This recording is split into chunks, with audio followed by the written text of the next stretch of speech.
A lot of people are very angry about AI art, and that's why I want to talk to you today.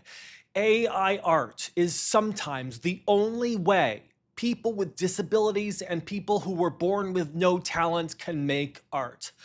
I have no artistic talent.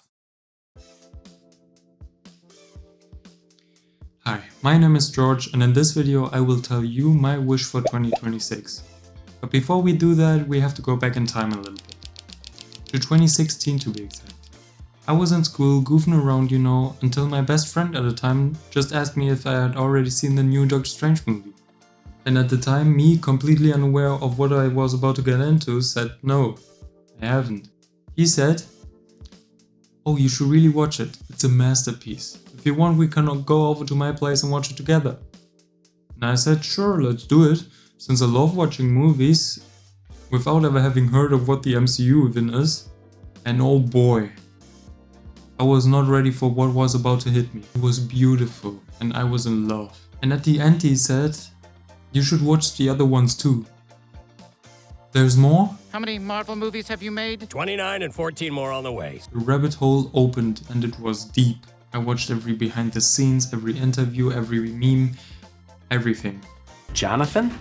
Back in school, I had told my friend that it was the best thing I ever laid my eyes on.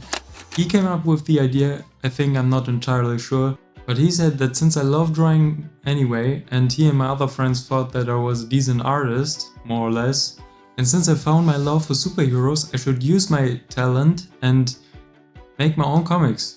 I loved that idea and started instantly on the same day drawing my own characters. Geeked out about how I could become famous in the future and imagined fight scenes with the characters and how much the fans would love them. But even though I liked the idea of drawing my own comics, my younger self just used this new muse to draw new characters because it was fun. And to do the story at some later point in the future. It felt like I had an eternity to do it. So I got through some of the most stressful times in my life by drawing my silly little characters and being in the zone. Which is still the most fun part for me in the creating process, by the way. And time flew by. Until 2019. That's when my younger self realized that the future was coming faster than I thought and I would soon have to start thinking about getting a job. A real job. My parents and I myself knew that being an artist for a living is a risky career choice where I live. I know that, I'm not delusional, but if I didn't at least try to do something with my characters, I would definitely regret it in the future. And nobody would ever know about them. They would simply die. I don't want my characters to die, I thought, so I knew I had to log in and get to work. No more doodling. Okay, maybe a little bit, but that's just part of the creating process, right? And the stone started rolling. I went through my older drawings and picked a few characters that I thought would be a good starting point for this universe. I started writing the story and realized two things. First, I'm more practiced at illustrating than at writing stories, and second, doing a comic by your own is a hell of a project. And although I really wanted to make progress, I probably spent too much time thinking about how to make that progress rather than actually doing it. After all, it was my first time doing this and I wanted to do it right. If I could say anything to my younger self, I would say, don't do that. Make it exist first and make it look good later. I'm not saying I'm not going to put in effort. I want it to be my life's work. What I mean is, you don't have to overthink every step you take along the way. After high school was over, I had to decide what I wanted to do next. So I figured, if I couldn't do what I love for a living, I could at least do what I enjoy. I started a vocational training program to become a design assistant. That meant I had another 3 years to do my comic in my free time after school. I graduated in June of this year. Last year. So you're probably thinking right now, so what have you accomplished all these years? Let's make a quick recap. 2016 to 2018, first characters, no pressure. But all in all, I didn't really take it seriously back then and just did my thing. 2019, the realization hit. If I don't work faster, time will eventually run out and my characters will die. Redesigns, a lot of them. And as much as I wish I could say that those redesigns were a waste of time and that I should have focused on other things, they were necessary, trust me. Otherwise my character Chameleon, for example, would look like this now. 2020 to 2021. Story work, more characters. 2022. Character explosion, I would say. By 2022 I reached the peak of my character creation phase. I drew so many new characters that it led to the ridiculous amount I have today. 2023 to 2024. I made final story touches and began drawing the storyboard for my first comic. 2025. Since late 2025 I've been drawing the comic digitally, which I'm still working on. By the way, all of this data was mostly gathered by eyeballing, since I didn't properly document my drawings or my work process, so we just have to roll with it. Anyway, you might think that this is a very long time for just one comic, and you would be right, but I didn't just work on one comic this whole time. I worked on an entire interconnected universe. So, time for a cheaper approach. Allow me to introduce the multiverse. Relationships, possible fates, magic system, political agendas, history, and overall world building.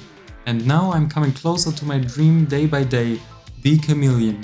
A story about survival, identity, and change. Themes I think we all understand whether we wear a mask or not. But while I'm building this universe, I can't help but look around and notice how fast the real world is changing too. AI. Every day I see people posting about it. AI music, AI videos, AI art. It's wild. Machines that can generate what used to take hours of human work. But it also makes me wonder what happens when the process stops mattering. When the sketches, the mistakes, the all-nighters, the coffee stains are replaced by a prompt and a progress bar. I believe in evolution.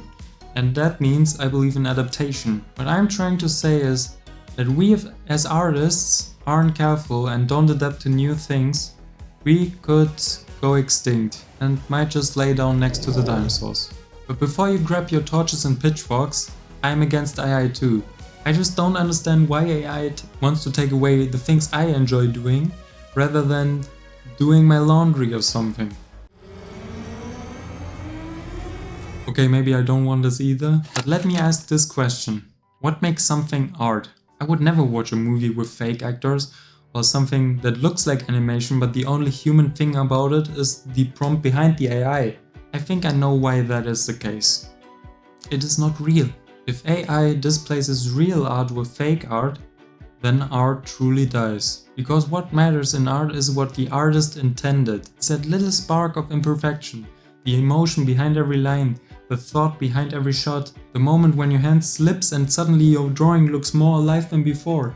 AI can imitate style, but not create it. When I was younger, I imagined having my own comic franchise, my own world of heroes and villains. Not because I wanted to be the next Marvel or DC, but because I wanted to tell my own stories and to have something with my name on it. Something for future generations to see, something that lasts. And maybe to save future generations from this brainrot slop. Stories about people who fall and get back up, about power and responsibility, about what it means to be human even if you don't feel like one. Now I'm finally building it, and Chameleon is just the beginning. More heroes, more villains, more stories about the uniqueness of being a superhero in this world. We live in a world where everything is automated, even creativity it seems. Yet there are still people, maybe people like you, who pick up a pencil, open a blank page and decide to make something from nothing. That's powerful. If you have an idea that you genuinely think is good, don't let some idiot talk you out of it. Stan Lee used to say that anyone can make a difference. And maybe that's all this is, my attempt to make a difference one panel at a time. I know I'm just a small artist in a world full of creators, but that's the beauty of it. Every stroke, every voice, every vision adds something unique to the bigger picture. And even if I was never discovered, it would have still been a fun experience. And who knows, maybe it will become big in the future. And that's why no matter how much the world changes, I'll keep drawing, I'll keep dreaming, and I'll keep believing that creation is the most important quality humans have ever had and will ever have. So what's my wish for this year? Get a plan, get more athletic, get a girlfriend. I'm talking to you ladies. I'm just kidding. My wish for you is that you don't stop creating, so that by the time my comic is finished, art is still alive and appreciated. I will find at least 1 hour every day to work on my comic, and don't worry, I already started this resolution last year. I also wish to find my community, people who are just as interested in my comics as I am. So if you ever dreamed of creating your own stories, or if you just love superheroes or comics, you're in the right place. This channel is my journey. Subscribe, join the community, and see how this comic universe comes to life. Thank you for watching, see you next time. Practice any art, music, singing, dancing, acting, drawing, painting, sculpture, poetry, fiction, essays, reportage, no matter how well or badly, not to get money and fame, but to experience becoming, to find out what's inside you, to make your soul grow.